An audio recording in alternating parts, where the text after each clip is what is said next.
Hello दोस्तों, welcome back to my channel. और आज मैं जिस मूवी को एक्सप्लेन करने वाली हूँ उसका नाम है डेड विस्पर। ये मूवी हाल ही में रिलीज हुई है और अगर हम इसकी रेटिंग्स की बात करें तो इसकी IMDb rating 4 stars out of 10 है। तो दोस्तों, अगर आपको मेरा मूवी एक्सप्लेनेशन वीडियो पसंद आए तो प्लीज से मेरे वीडियो को लाइक और मेरे चैनल को सब्सक्राइब करके मुझे सपोर्ट करें मेरा 1K सब्सक्राइबर फैमिली पूरा करने के लिए। तो देर नहीं करते और बढ़ते अपने मूवी एक्सप्लेनेशन की ओर।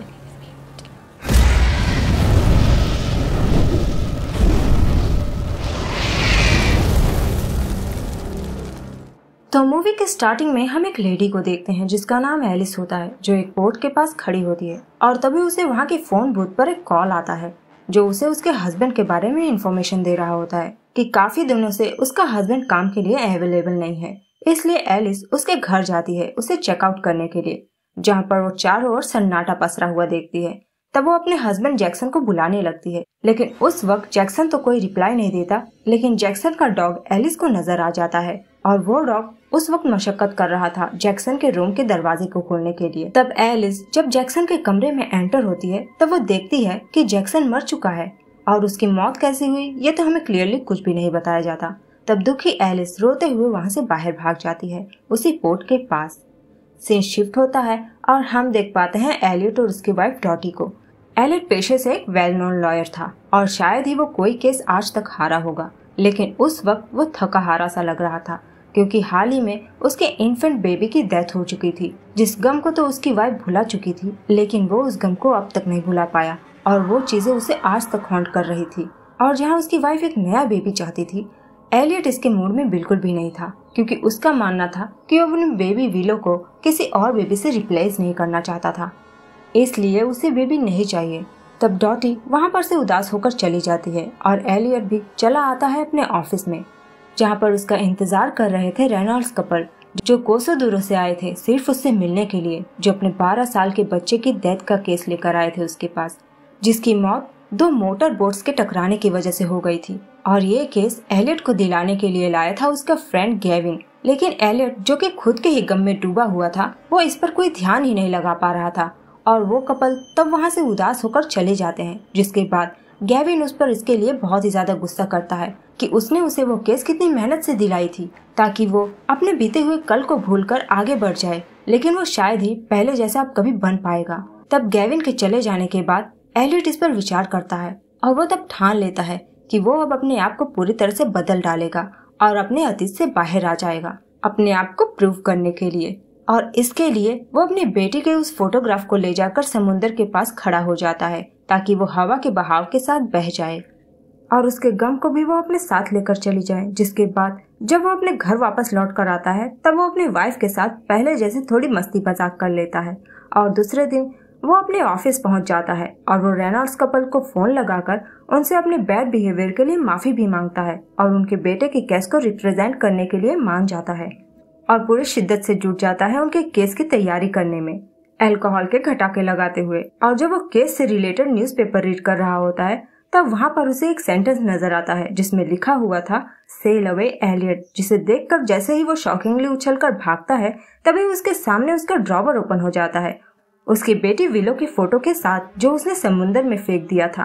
और उस फोटो को देखकर तो वो और भी ज्यादा फ्रस्ट्रेटेड हो जाता है और वो तब अपनी सारी फ्रस्ट्रेशन एक एंटीक वुडन क्लॉक को तोड़कर निकालता है क्योंकि शायद वो उस समय को कोस रहा होता है जब उसकी बेटी गुजर गई थी, इसलिए वो अपने काम को छोड़कर ऑफिस से बाहर चला जाता है। और तभी हम उस ऑफिस में किसी अनजान व्यक्ति को देखते हैं और ये कौन है ये तो हमें मूवी में आगे पता चलेगा। लेकिन एलियट के बाहर आते ही हम एलिस की मिसिंग पोस्टर देखते हैं जिस लेडी को हमने मूवी के स्टार्टिंग में देखा होता है। सीन शिफ्ट होता है और हम एलियट को उसी पोर्ट के पास देखते हैं जहाँ पर फोन बूथ था और उस वक्त भी एलियट के सामने ही किसी का कॉल आ जाता है और तब एलियट उस कॉल को रिसीव करता है और वो शख्स अपना नाम गेविन बताता है, एलियट का फ्रेंड, जो कह रहा होता है कि उसके साथ कुछ भी ठीक नहीं है और उसे इस सारी सिचुएशन को खुद ही हैंडल करना होगा और वो उसमें इसकी हेल्प करना चाहता है। और तब एलियट सोच रहा था कि शायद गेविन रेनॉल्ड्स केस के बारे में उससे डिस्कस करना चाहता है, इसलिए शायद वो उसे एक जगह पर बुला रहा है और उस जगह का नाम था शिपव्रेक लॉज, जिसे आप बार रेस्टोरेंट भी समझ सकते हैं। तब वहाँ पर पहुँचते ही एलियट वहाँ पर अपनी वाइफ डॉटी को देख पाता है किसी और आदमी के साथ में जिसके साथ वो फिजिकल होने की कोशिश कर रही थी, क्योंकि शायद अब उसे एलियट में बिल्कुल भी इंटरेस्ट नहीं रह गया था, क्योंकि एलियट अब उसे प्रायोरिटी नहीं देता बल्कि अपने गम को ज्यादा प्रायोरिटी देता है, और इसीलिए शायद डॉटी मूव ऑन करने की सोच रही थी। लेकिन उस वक्त एलियट तो उसे देख लेता है, लेकिन एलियट की वाइफ उसे नोटिस नहीं कर पाती, और जब वो दोनों वहाँ से चले जाते हैं तब जाकर एलियट उसके चेयर पर बैठ जाता है। वो बेचारा तो आया था केस के सिलसिले में, लेकिन उसे नजर आ गया अपनी वाइफ का रासलीला, और अब तो उसका दिल बिल्कुल से टूट जाता है। इसलिए वो दुखी होकर वहाँ पर अपना सर झुकाकर बैठ जाता है, और जैसे ही वो अपना सर उठाता है उसके आसपास के सारे ही लोग गायब हो चुके थे, और उसके साथ बचा था सिर्फ एक बारटेंडर जो उसके लिए एक ड्रिंक तैयार कर रहा था बिल्कुल रेड कलर की। और वो दोनों कुछ ही देर में दोस्त बन जाते हैं और एक दूसरे से बातें करने लगते हैं। और तब वो बारटेंडर दुखी एलियट को दुखों से मुक्ति पाने के लिए एक ट्रिप पर जाने की सलाह देता है, ताकि उसके दुखों का बोझ थोड़ा कम हो जाए। और वो बड़ी मिस्टीरियसली बातें कर रहा था, और उसे तो ये भी पता था कि एलियट की वाइफ का अफेयर चल रहा है किसी और के साथ। जो बातें सुनने के बाद एलियट पूरी तरह से उसकी बातों में आ जाता है, और वो उस जगह पर जाने के लिए तैयार हो जाता है और उससे डील कर लेता है। और जैसे ही वो झरने पर जाने के लिए राजी हो जाता है, वहाँ के आसपास के सारे ही लोग हाजिर हो जाते हैं, लेकिन वो बारटेंडर गायब हो जाता है। लेकिन तब भी एलियट को कुछ भी नहीं समझ में आता। तब भी एलियट दूसरे दिन ट्रिप पर जाने के लिए तैयार होकर निकल पड़ता है, और वो एक फेरी पर सवार हो जाता है। और यहाँ आधी जर्नी खत्म होने ही वाली थी, लेकिन उसके साथ एक भी इंसान नहीं था, और न ही कोई सेलर।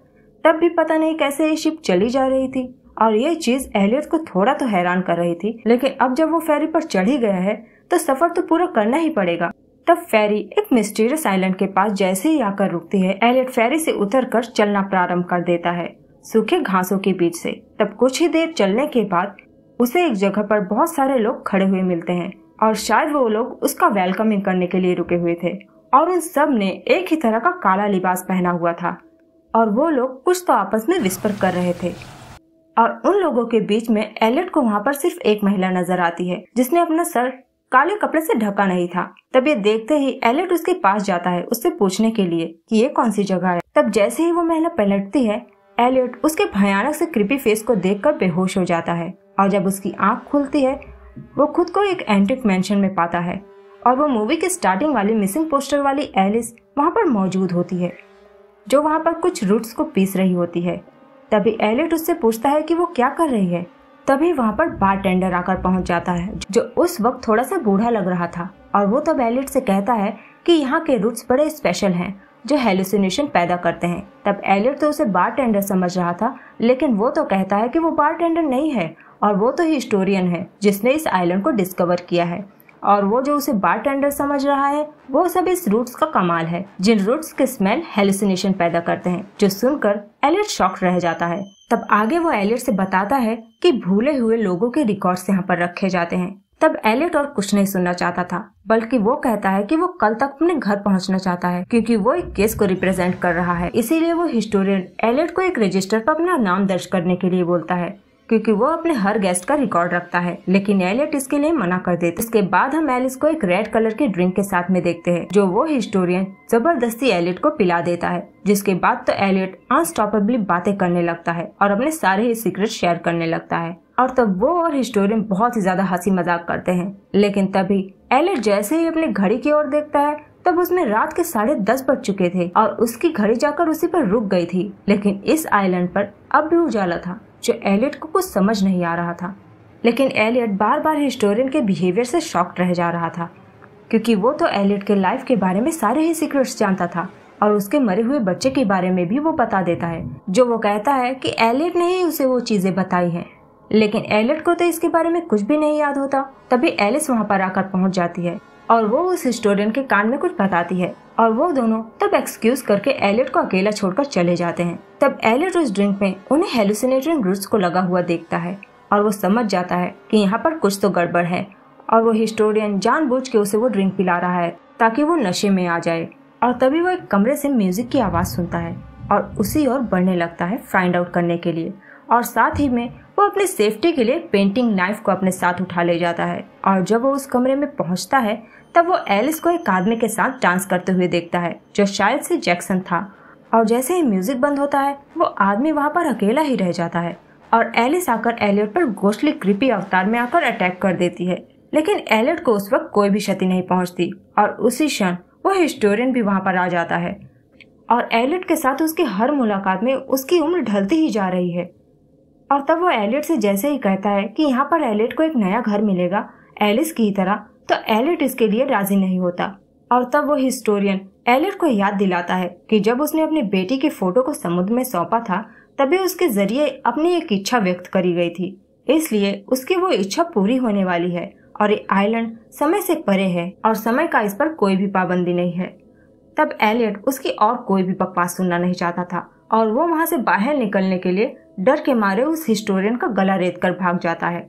लेकिन फिर भी उस हिस्टोरियन को कुछ भी नहीं होता क्योंकि शायद वो इंसान था ही नहीं और एलियट वहां पर बुरी तरह से फंस चुका था। तब एलियट वहां से अपनी जान बचाकर भागने लगता है और रास्ते में वही काले लिबास वाले लोग खड़े हो जाते हैं और वहां नीचे वो एलिस की लाश को बगल में पड़ा हुआ देखता है। तब किसी तरह से वो भागते भागते समुद्र के किनारे पहुंच जाता है और एक बोट को लेकर वहां से निकलने की कोशिश करने लगता है। लेकिन अफसोस इसका कोई फायदा नहीं होता क्योंकि ये सब सिर्फ उसका हेलुसिनेशन था और कुछ नहीं। और वो तो पूरी रेत को समुद्र समझ रहा था और वहाँ पर कोई समुद्र था ही नहीं। और तभी उसे वहाँ पर किसी बेबी की रोने की आवाज सुनाई देती है, जिसे फॉलो करते हुए वो वापस से उसे मेंशन तक पहुँच जाता है, जहाँ पर उसे एक कमरे से डॉटी की रोने की आवाज आ रही होती है, जो पालने की ओर देखकर बहुत ही ज्यादा रोए जा रही थी। और एलियट के उसके पास आते ही वो उससे पूछती है कि एलियट ने उसे अकेला क्यों छोड़ दिया। तब वो एलियट से जैसे ही कोई सीक्रेट बता ही रही होती है, डॉटी बूढ़े हिस्टोरियन के रूप में बदल जाती है जो उसे हॉन्ट करने लगता है और वो एलियट को डरा देता है।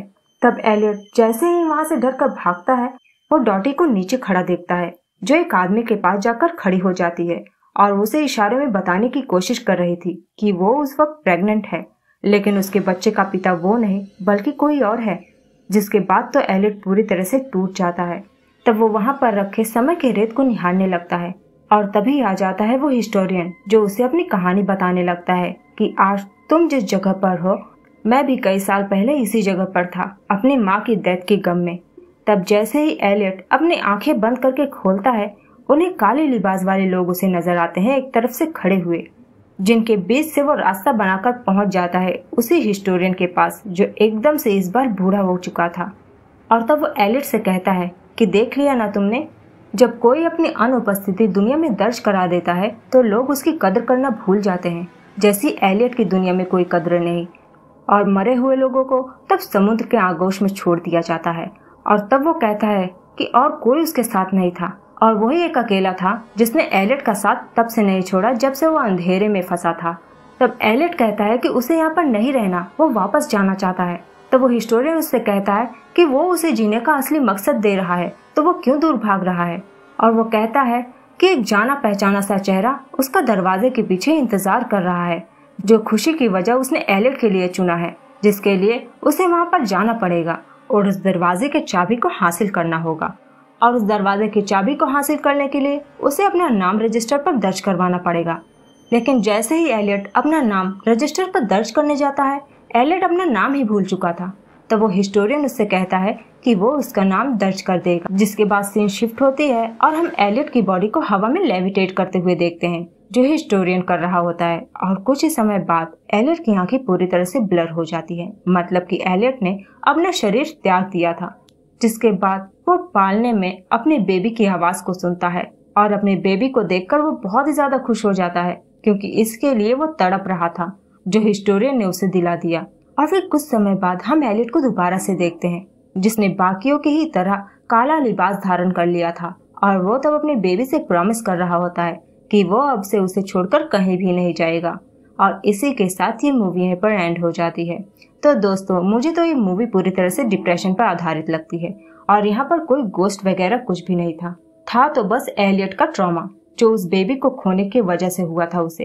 और ऐसा प्रतीत होता है जैसे यहाँ पर डिप्रेशन, ट्रॉमा, एंजाइटी में डूबे हुए इंसान की मानसिक स्थिति को दिखाने की कोशिश करी गई है। जैसे कि एलियट जब अपने बेबी के फोटोग्राफ को फेंककर ट्रॉमा से बाहर आने की कोशिश कर रहा था और शायद आ भी जाता, लेकिन शायद उसके वाइफ के अफेयर के और अकेलेपन की वजह से वो और भी ज्यादा डिप्रेस्ड हो गया, जिसके बाद उसका दिमाग एक अलग ही दुनिया में रहने लगा जहाँ पर कोई भी नहीं था और वो अपने आप को किसी और दुनिया में फील कर रहा था जहाँ पर मृत लोग रहते हैं।